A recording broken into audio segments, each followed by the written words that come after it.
Demacia, a land of white stone, golden banners, and a very flexible definition of justice. They claim to hate magic, yet they build their walls out of its remains and pray to a goddess who burns with it. They call me a wanderer, a man without honor. But in my travels, I've seen the truth. Strength doesn't always come from a clean blade or a noble title. Sometimes it's a curse, sometimes it's a spark, and sometimes it's a mountain that decides to wake up. Today, we aren't looking at Summoner's Rift stats. Forget your win rates and your item builds. We're looking at the lore. If these 15 warriors met on a battlefield where the only rule was survival, who would be the last one standing? Sit down, pour yourself some tea or something stronger, and let's rank the power of Demacia. And while you're settling in, maybe strike the like and subscribe buttons. It's a lot easier than trying to cut the wind.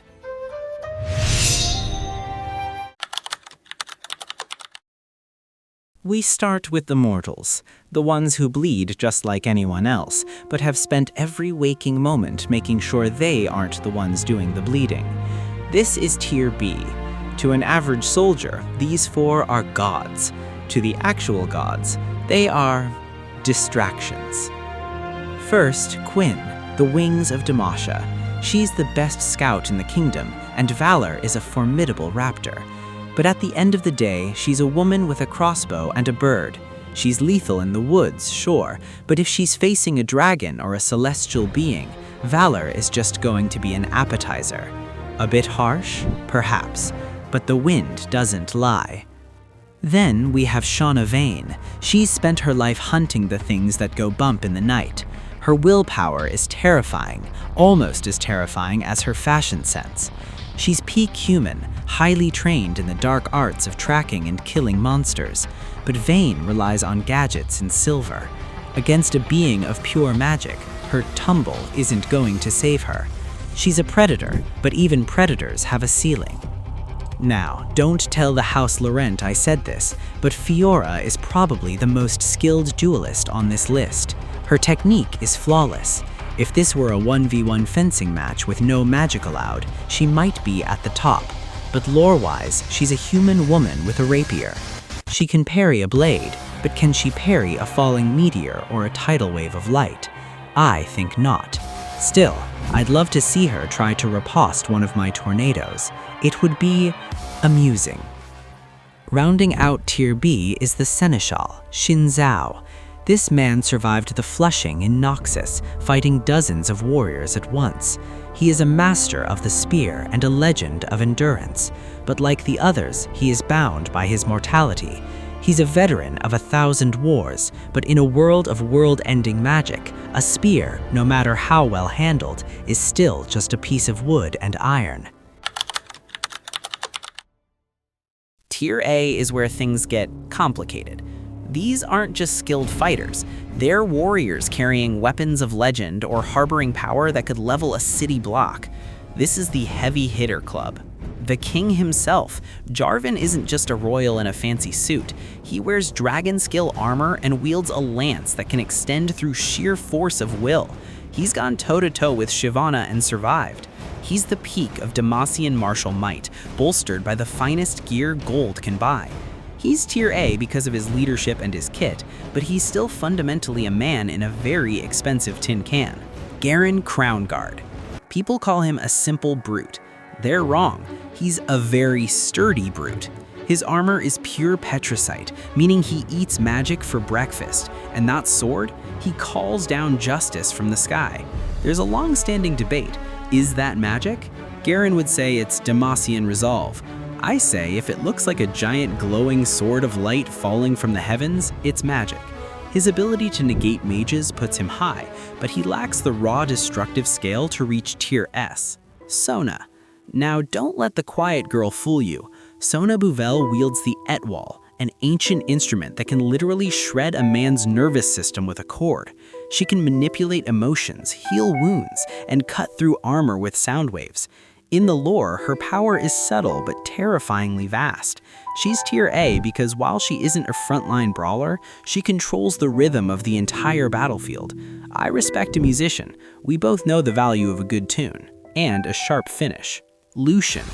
Lucian used to be a tier B hunter.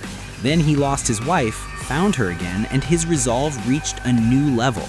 He wields twin relic pistols that fire pure light, spirit fire. These aren't just guns, they are ancient artifacts designed to purge the undead and the darkness. Against supernatural threats, Lucian is a tier S threat. Against everything else, he's a tier A powerhouse of speed and precision.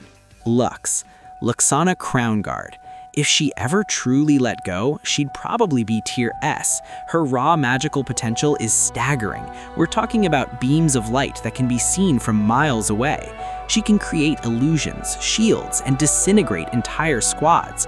The only thing holding her back is her own restraint. She's tier A for now, but in a few years, she might just burn the whole ranking down. If you're enjoying the fire, don't forget to like the video. It helps the light spread. And then there's the Yordle. Poppy has been carrying that hammer for centuries. She doesn't realize she's the hero, which is honestly the most Poppy thing about her. That hammer, the Hammer of Orlan, is an immense weapon of immense power. She has knocked monsters 10 times her size across the horizon. As a Yordle, she's naturally magical and incredibly durable. She's the sleeper hit of Demacia. Don't underestimate the small ones. I've learned that the hard way. Now we enter the realm of the monstrous and the divine. Tier S. These are the beings that don't just win battles, they change the map. If you see one of these coming, you don't fight, you run. Or, if you're like me, you find a very sturdy tree to hide behind. Shyvana, a half-dragon. When Shyvana loses her temper, she becomes a flying fortress of fire and scales. In her dragon form, she can incinerate armies and level fortifications. She is a primal force of nature, bound by Demacian duty.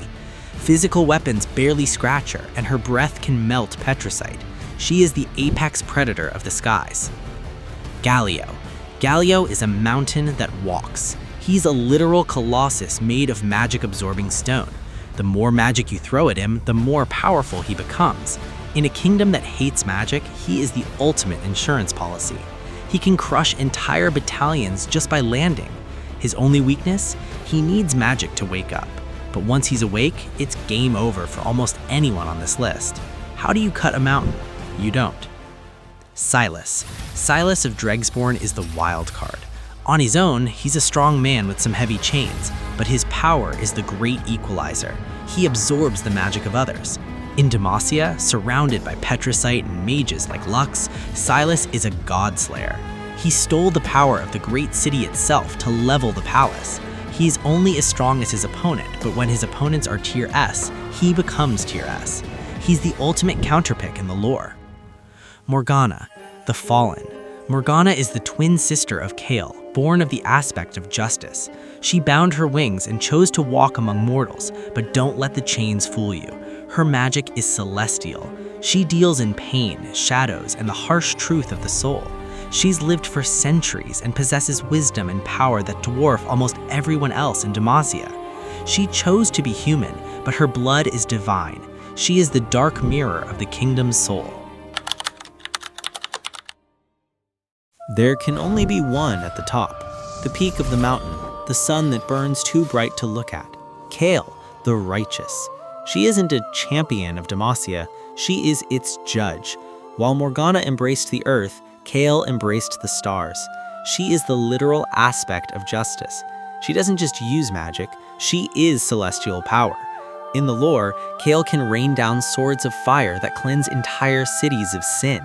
She sees in black and white, and her power is absolute. There is no parrying her, there is no hiding from her. She is a transcendent being of the Targon Prime level, operating on a scale the rest of these warriors can't even fathom. She is the gold standard of power in Demacia, period. So, there you have it. From a scout with a bird to a goddess with a flaming sword. Demacia is a land of extremes, isn't it? You might disagree. You might think Garen's villain mechanic, wait, that's the game. You might think Garen's petricite armor gives him the edge over Morgana. Or maybe you think Silas could drain Kael dry if he got close enough. It's a nice thought. Tell me in the comments who I overrated or who I snubbed. I've got nothing but time and the wind to listen. And if you want more stories from the road, make sure to subscribe to Yasuo Stories. Just don't ask me to rank the Ionian champions next. It's a bit too close to home. Until next time, follow the wind, but watch your back. I'm the only one who knows the truth. All I have left is the wind by my side.